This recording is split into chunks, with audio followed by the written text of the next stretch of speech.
In the third year of my arranged marriage with my husband Ethan, I accidentally found a post he made on his alternate account. The post read, "Married to a wife I dislike, how should I adjust?"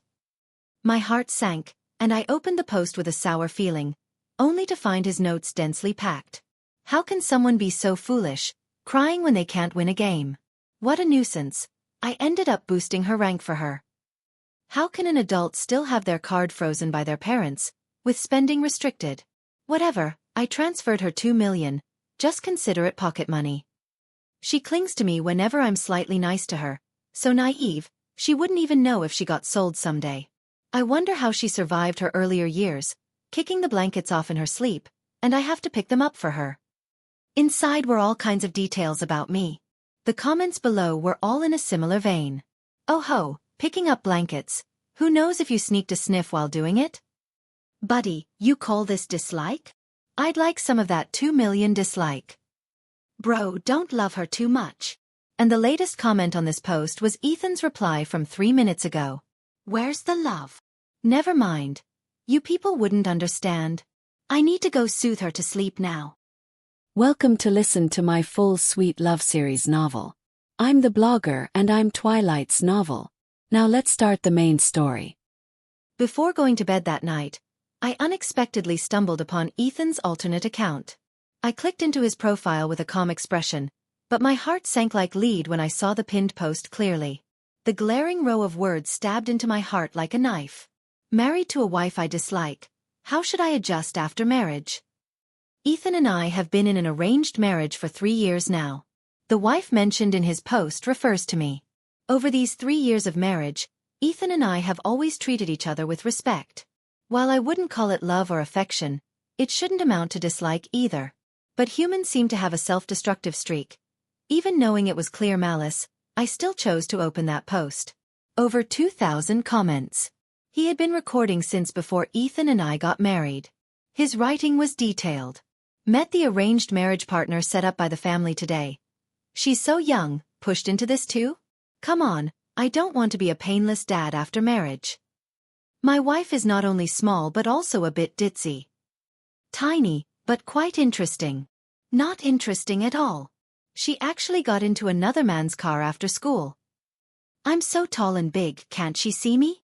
Stupid in the end, I had to drive her home. How can someone be so foolish, crying when they can't win a game? Why not curse back? What a nuisance. I ended up boosting her rank for her. How can an adult still have their card frozen by their parents, with spending restricted? Whatever, I transferred her 2 million, just consider it pocket money.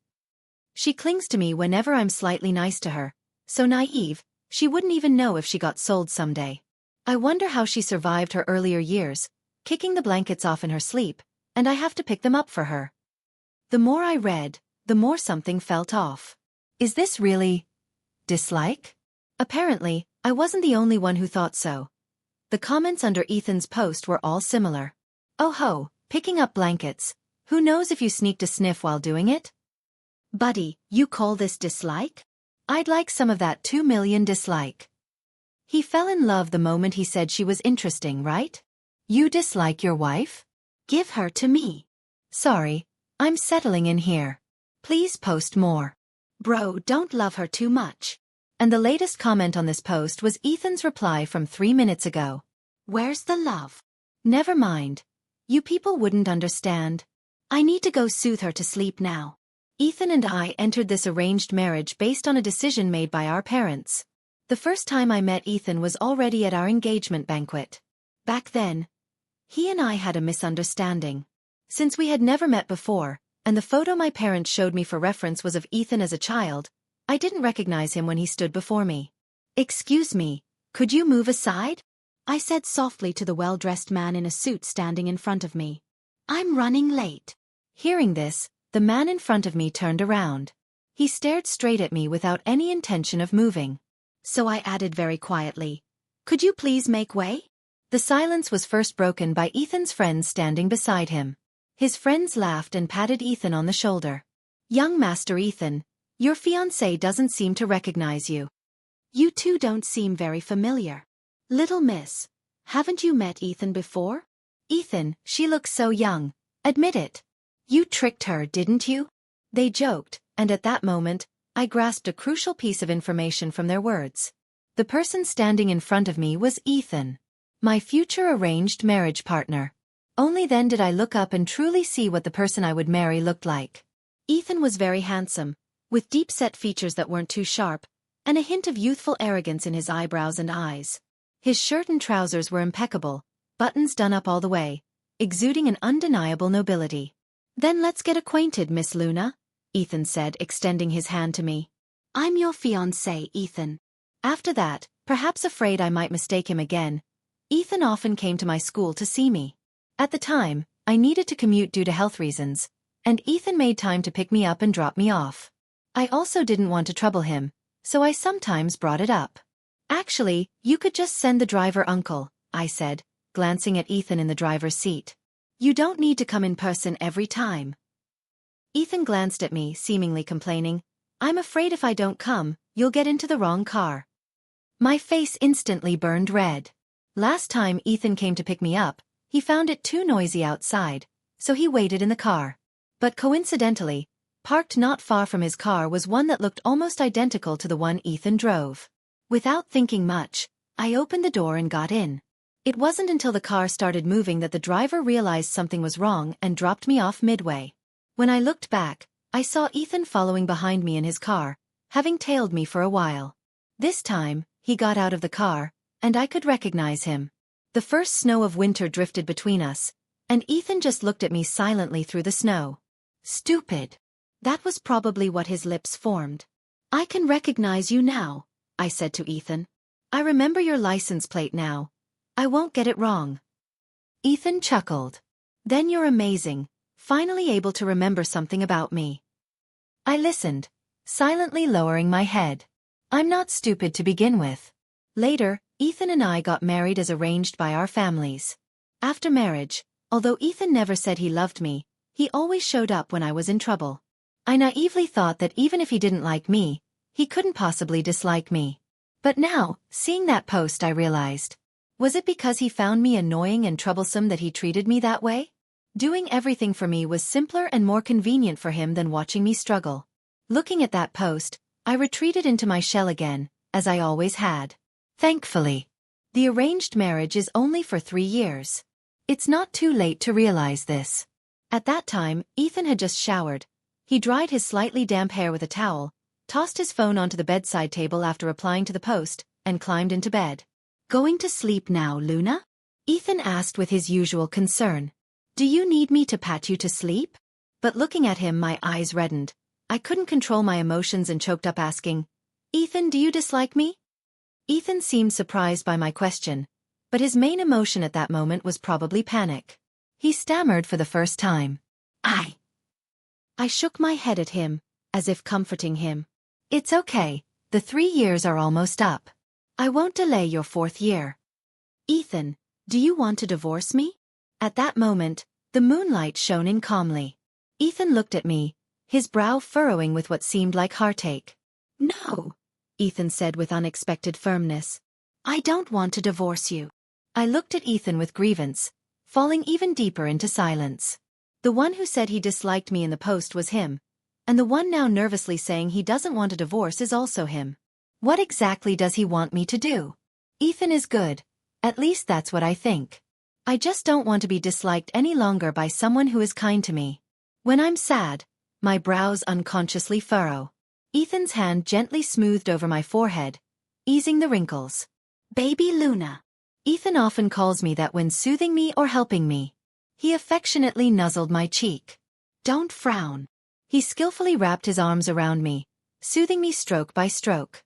Did you hear something or see something? Tell me, we can work it out. Hearing this, my barely calmed emotions surged again. Too overwhelmed, tears fell once more. Ethan's hand moved too slowly to catch them. My broken breathy sounds couldn't form proper sentences, so I threw my lit phone to him. You yourself go look at it, I said almost word by word. And Ethan, upon seeing the glaring title, immediately recognized his mistake. He looked at me, wanting to wipe my tears first, but felt it inappropriate to do so at this critical moment of apology. As for me, I thought Ethan might explain, apologize, or even coldly admit, "Yes, I dislike you. I dislike how stupid you are." Any problem. But I never expected. Ethan actually knelt on the floor, both knees touching the ground. "I'm sorry," he said, looking genuinely remorseful. His kneeling left me stunned. I even forgot I was supposed to be angry. My crying was interrupted by his smooth series of actions. Huh. I looked at him on the floor, confused. Ethan gauged my mood and carefully shuffled closer on his knees. "Baby Luna," he called again. But now, looking up at me from below, I could feel his sincerity. His eyes, filled with apology and love, seemed to gather all the stars wandering outside tonight, shining brilliantly. "You know me, I'm just stubborn with words. Actually, I fell for you at first sight, but I was too proud to admit it. But you had school, and after that work. We had so little time together. I wanted to see you, but didn't want to disturb you, so I posted about how much I disliked you." Ethan spoke, then cautiously glanced at me. Thinking back, I might have written those with a bit of dislike. But definitely not the kind you think. It's dislike that you don't look at me, that you mistake me for others, that you don't miss me as much as I miss you. Ethan finally shuffled close. He tentatively took my hand, and when I didn't refuse, he pressed his face against my palm. He looked at me meekly. "Baby Luna. Actually, I just wanted you to soothe me more." Before marrying Ethan, I had never been in a relationship, let alone encountering someone like Ethan. His skill level seemed maxed out to me. Flexible and resilient, I had no way to handle him. I could feel my palms getting warm and sweaty, and my cheeks heating up. Before I became more flustered, I pulled my hand from under Ethan's face, hid deep under the covers, and wrapped myself completely. But Ethan clung to me like a ghost. He gently tugged at a corner of the blanket, lifted a small opening, and tried to squeeze his face and body in. However, in the end, his attack failed against my iron defense. "Still angry?" The defeated Ethan poked the cocoon like me and asked. We stayed in a stalemate for 5 minutes. "Can you breathe like that?" Ethan persisted, tugging at the blanket again. "Better let go. Don't suffocate yourself. Luna, let me see you." But Ethan still failed. He lay on the empty side of the bed and sighed heavily, as if lamenting his fate tonight. "I'm done for. I'm going to freeze tonight. Someone took all the blankets. Who knows if I'll catch a cold by morning." Hearing this, my tight grip on the blanket loosened slightly. Silently, I moved over and covered a corner of the blanket on Ethan's stomach. Cold anywhere but the stomach. Catching a chill there really can cause a cold. But that slight loosening, that moment of softness, gave Ethan the upper hand. He slid over like a water snake through the open blanket and wrapped me in his arms again. Tighter this time. I struggled to push him away but heard him say, "Luna, I'm cold." I stopped moving. I stayed quietly in his arms but avoided looking at him or meeting his eyes. But I wondered if Ethan was doing it on purpose. He suddenly took my hand and slipped it under his pajama top, guiding it over every inch of his upper body. From his firm lower abdomen, up to his tight abs, then to his full chest, finally resting at the intended spot. Ethan's rapidly quickening heartbeat. Forehead to forehead he spoke. "Feel it, right?" Jerk. It was burning hot. I rested my head comfortably on Ethan's arm, curled into his embrace, and closed my eyes contentedly. Whatever, the feel is nice. I won't argue with Ethan. The next day, I was woken up by my phone ringing. As soon as I answered, my mom's voice came through the speaker. "Luna, how long has it been since you came home? Do you even remember you have a mother? Don't think you can escape just because you married Ethan. Remember, you could marry him thanks to your dad and me pulling strings. Why aren't you saying anything? Every time I scold you, you play mute." Before my mom could finish venting, Ethan, looking annoyed, snatched the phone from my hand. "Mom, Luna and I just woke up," Ethan said, his voice clearly displeased, almost blaming. "She was up late drawing comics yesterday. We're catching up on sleep. Is there a problem?" Hearing Ethan's voice had a much greater effect than hearing mine. Her attitude changed almost instantly. She even forced an awkward laugh. "No problem, no problem. I just thought since it's 2:30 p.m., you'd be awake by now. No other reason, Just wanted to invite you back for a meal when you're free. It's been a while. When would be a good time for you? Right. The last time I saw my parents was during the New Year. But I don't really want to go home that much. Not that eager to return to that home.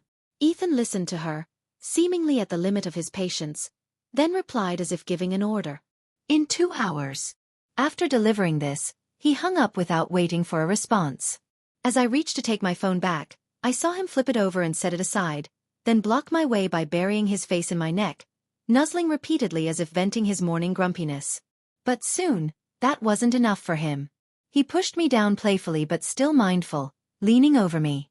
As the distance closed abruptly, I felt Ethan take a deep breath against me. Only then did he half rise, satisfied. Why so docile? Ethan looked at me and asked. Not even resisting? I understood his implication. So I didn't look at him, just shook my head and calmly explained, she's my mom. Ethan didn't press further. Still sleepy? He asked, then laid out the plan. If not, get up. We'll head out after washing up. The sooner we go, the sooner we return. Okay. Ethan and I arrived at my home exactly at 4 p.m. Almost as soon as we entered and changed shoes, my parents separated us with tacit understanding. Ethan, come play some chess with Dad, my dad called out. None of them know how to play Go. It's boring. Meanwhile, my mom and my brother approached me. My mom's attitude was a complete turnaround from the phone call. Luna, you're back. Let Mom see if you've lost weight. Usually, at times like this they definitely want something. Sure enough, once the door closed, my mom dropped the loving mother act and got straight to the point about my married life with Ethan. How are things with Ethan lately? I didn't stay silent. Okay. My mom clicked her tongue in annoyance. She was dissatisfied, thinking I was lying. Stop lying. With someone like Ethan, what kind of woman hasn't he seen? How could he like a block of wood like you? Just be honest. Does he have other women? Will you two have children? Children? I don't really want them. What about Ethan? I realize I've never asked him. What if he wants them? While I was lost in thought, my mother nudged me. Mom is talking to you. Why are you spacing out again? I told her truthfully. I don't know. The woman sighed helplessly, as if I were truly a foolish person, as if she were really speaking to a block of rotten wood. She spoke with some emotion. Ask you anything and you say you don't know. Can't you sense those messy things between men and women? I think it's hopeless. Forget it. You've never been likable since you were little anyway. If it's hopeless, that's easy to handle. The woman looked at me, sat down facing me, and spoke as if very seriously. Luna, do you know our family's company is in danger right now? Your brother Caleb took over the company and lost some money. We don't have the funds to cover it. Your father is trying to find a way, but after scrambling together, we're still a bit short. After graduating, I left home and pursued a job related to my field of study. A comic artist. I didn't stay in the family business. Of course, my parents never intended for me to join in the first place. When I was little, they always said girls aren't suited for business. Over the years, with my job and the comics I've published, I've earned quite a bit of money. If it was just a small shortfall, like tens of millions, I could probably cover it. So I overestimated my abilities and asked, how much are you short exactly? The small shortfall my mother mentioned shocked me. 300 million. I fell silent. Silent and somewhat helpless. No wonder they called me here today. They actually want me to beg Ethan, don't they? To ask Ethan to help bail out my brother. Thinking this, I let out a long sigh. Does Ethan know about this? What would he think of me if he found out? Would he think that arranged marriages are just like this? Only temporary unions for mutual benefit? It's just that I'm only showing my true colors now, right? When I was little, my brother Caleb always received more affection from our parents than I did. I didn't understand why they had me if they liked Caleb and already had him. It wasn't until much later, when I grew up, that I occasionally understood. They had me by calculation. First, they could avoid some public opinion pressure about favoring sons over daughters. Having a daughter made their hypocritical persona more perfect. Second, when I was born, my maternal grandfather was still alive. Grandfather and Ethan's grandfather were old friends.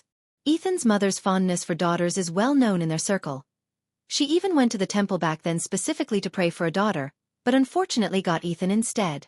I happen to be a girl, and with grandfather's connection, I might someday have a slight link to the Ethan family. But man proposes, God disposes. My grandfather passed away unexpectedly before I could even speak. Ethan and I didn't meet when we were children. Later, the arranged marriage with Ethan happened only because my father ran into Ethan's father at some banquet, forced himself to chat for a bit, and through reminiscing with Grandpa Ethan, managed to dig up that faint past connection with the Ethan family.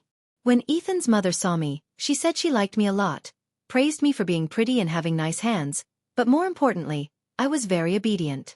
Like a doll with its edges smoothed away. They were right. Someone like me is like wood, easy to control and seemingly never having a temper. If you're sure you and Ethan won't have children, you can't tie him down. Then we should ask him for more money before you divorce. Get him to help out. The woman directed me, evaluating this forcibly arranged marriage of mine. At least you didn't marry him for nothing. At that moment, my sigh coincided almost exactly with the clap of thunder outside. My mother, startled by the sudden thunder, trembled.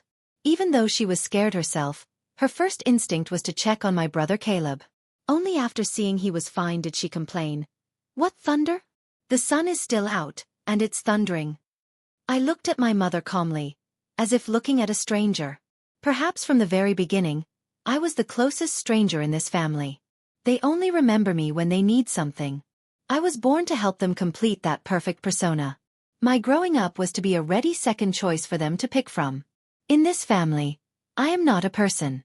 Like wood, I am just material that can be made into any tool. What about brother's opinion? I turned to look at the man who hadn't spoken a word since entering.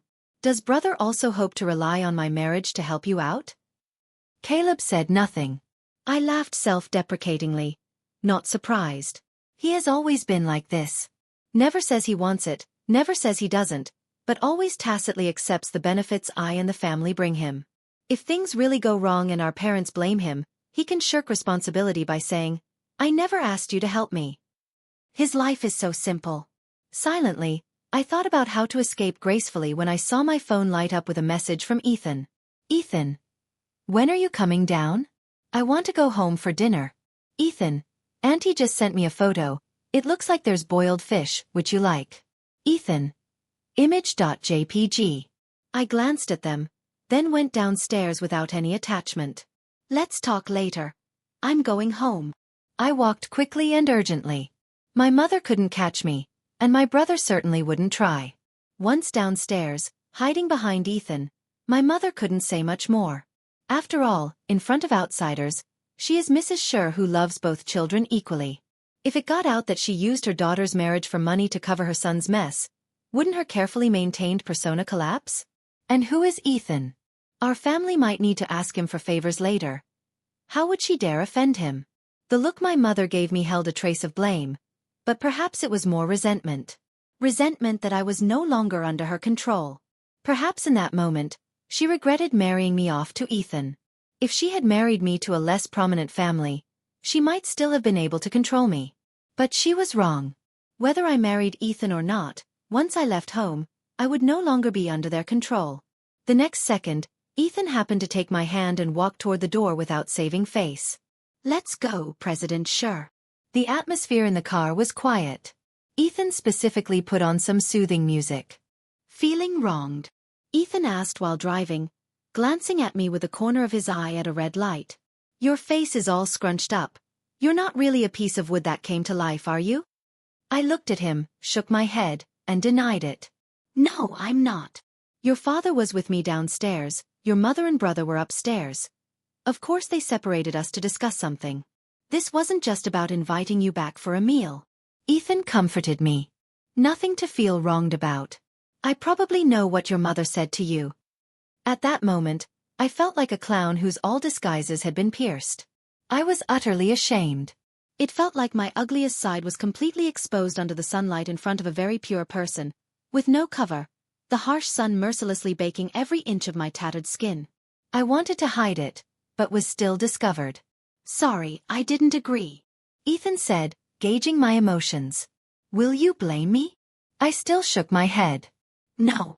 Ethan asked very seriously, "Have you ever thought about taking over your family's accounts?" "I don't understand these things. I've been a comic artist since graduation. I know almost nothing about business." Ethan nodded meaningfully. "You can learn." For some reason, when Ethan said I could learn, I hesitated for a moment.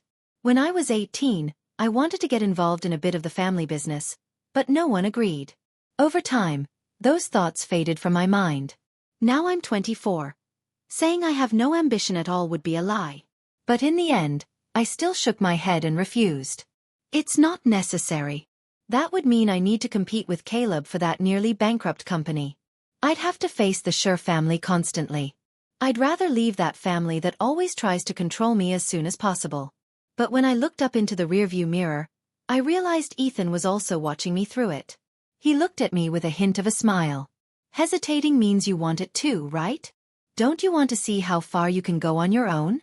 Don't think about them. They're not important. Luna, what's yours is yours." This time he wasn't looking at me through the mirror. The temperature in the car rose as our eyes met. Ethan still called me affectionately, but as the green light turned, he sounded like he was giving me a tranquilizer. He told me very firmly that Ethan would always help me unconditionally. "Baby Luna, don't be afraid. I'll help you fight for it." Ethan acted quickly. When he said he wouldn't help Caleb, it meant no one in their circle would help Caleb. The money Caleb had raised was almost being demanded back. In the end, my father had no choice and came to see Ethan and me in person. "I discussed terms with you back then," Ethan said to my father sitting opposite us. "You didn't agree yourself, and now you've changed your mind and come to me. President Schur, the price we discussed then is no longer valid." My father knew the company's current situation. He had no right to negotiate, so he could only ask, "Then how much do you want?" Ethan didn't answer him but looked at me instead. At that moment, I understood that what he said in the car that day was true. Whatever amount I wanted, he could get it back for me. My father, thinking I was easy to persuade, actually tried to play the emotional card when he saw Ethan openly giving me the choice. "Luna, you don't understand these things. Why compete with your brother? How about this? I'll give you your grandfather's old house." I interrupted without hesitation, looking at Ethan very firmly. "Everything." I meant not just the Schur family's precarious business, but also the agency rights for all the Schur family's properties. Ethan was momentarily surprised by this answer, but soon he laughed and tossed the question back to my father. "Father-in-law, what do you think?" My father was so angry he was incoherent. "You, Luna, isn't this too much?" I wasn't as loud as him. Still looking down, I muttered, "Where is it too much?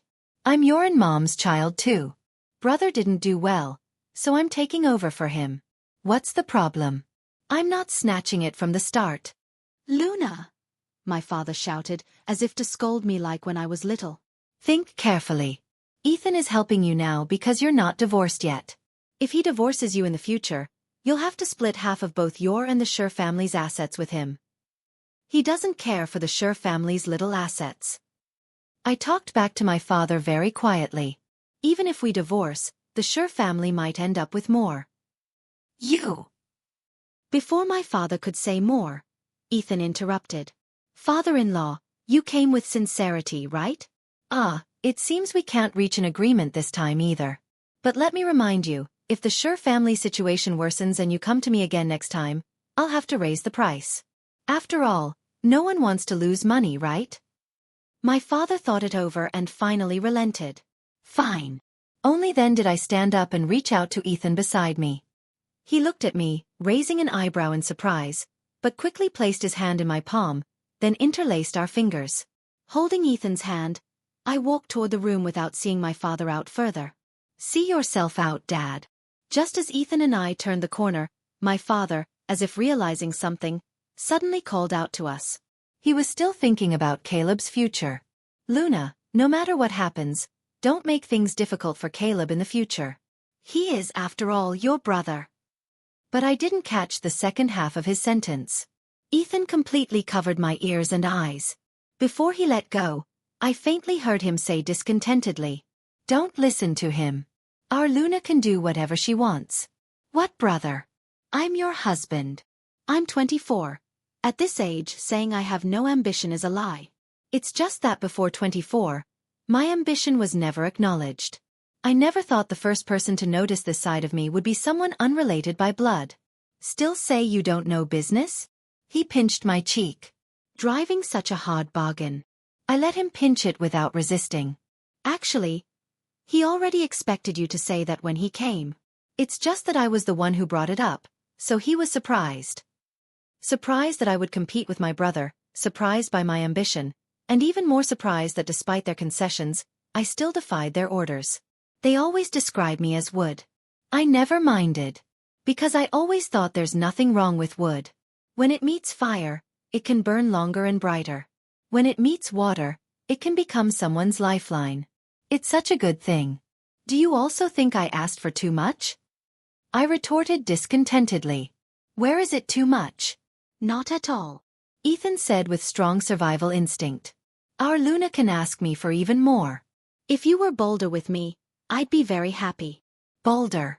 Does it mean giving myself to him completely? Or trying to rely on him, even letting him rely on me? Baby Luna, why do you avoid looking at me every time I get close? Ethan had somehow wrapped his arms around me again, holding me in an embrace. This time he insisted more firmly, forcing me to meet his gaze. I didn't dare. I was afraid 1 second of eye contact would give me away, make me unable to resist moving closer to him. You. I pushed against Ethan's shoulder with effort. Let go. No. Ethan refused. I looked at him, pressing against his shoulder. Why do you change the subject so fast? We were just talking about my father, and now you're asking me this. Ethan answered decisively. I don't want you thinking about other men when you're with me. Not even your brother. He stood up, lifted me over his shoulder, and carried me. You'll be busy from now on. Really not spending a little more time with me? Hearing this, I, who had been struggling, quieted down and stayed still on his shoulder. I do. Ethan. I do want to spend more time with you. The next day, in the car, I stared blankly at the heavy stack of booklets in my hand. I flipped through them one by one to check, but in the last few, I found Ethan's name. A bit puzzled, I said, Huh? These are yours. Ethan pushed the ones I handed back toward me. Just transferred them all under your name. I stood there stunned, needing a moment to process this reality. Luna, no one soothed you when you were little, so you lack a sense of security, right? Ethan said a bit awkwardly. I'm not as smart as you think either. If just saying I love you doesn't make you feel secure, he looked at me, his eyes again shining like the stars that night, then is this enough? Luna, I really like you. Ethan was soothing me clumsily in his own way again. I looked at him, then out the car window. Winter had passed. It was already spring. Outside, a light drizzle fell, with occasional claps of thunder. But louder than the thunder outside was the increasingly rapid beating of my own heart, echoing in my ears. So the withered wood began to shed its rusted outer skin, revealing a complete spring inside. She stretched out, indulging in heart-fluttering moments this spring. See, the withered wood had just experienced too many disappointments, turning hoarse to shut herself off. But she too can feel affection, can welcome rebirth. I looked down, clutching the booklets. Thank you. For some reason, Ethan sounded a bit disappointed as he asked, just thank you. I looked up, meeting his frank, loving gaze. Luna, if I said I love you to you, what would you say to me? My eyes darted away from his, avoiding his gaze. Would he say I love you too? I hope not. That seems a bit cheesy. I'd feel a bit embarrassed. But Ethan, not getting an answer, wouldn't let me off. He didn't even start the car parked in the garage, just eagerly unbuckled his seatbelt and leaned over, demanding that answer first. Luna, answer me. He was so close his warm breath could redden the tips of my ears. I was out of moves. So I very lightly kissed his cheek. After the kiss, I looked up at Ethan, whose pupils were dilating. Like this. Is it okay? Ethan's breath hitched. He held that stiff position for a while before silently retreating to the driver's seat. He closed his eyes and took a deep breath. What did that mean? Did he need to hear those cheesy words to be satisfied? He really wanted to hear it. Fine. So I said, Ethan, But before I could finish, Ethan's voice trembled with excitement. Later, tell me later. Only later did I understand what he meant by later. He tormented me for a long time. Made me say those words over and over. No matter how I begged or cried, he didn't stop. At 1 a.m., he kept soothing me without pause. Crying again? Aren't I soothing you? Deeper or shallower? Isn't it up to you? Be good, Luna. Wood needs plenty of watering to bloom. At 2 a.m., he played with my fingertips, confessing to me as sleepiness set in. Luna, do you believe in love at first sight? I do, because I experienced it. I liked you the first time I saw you. I'd never seen such a dopey kid before.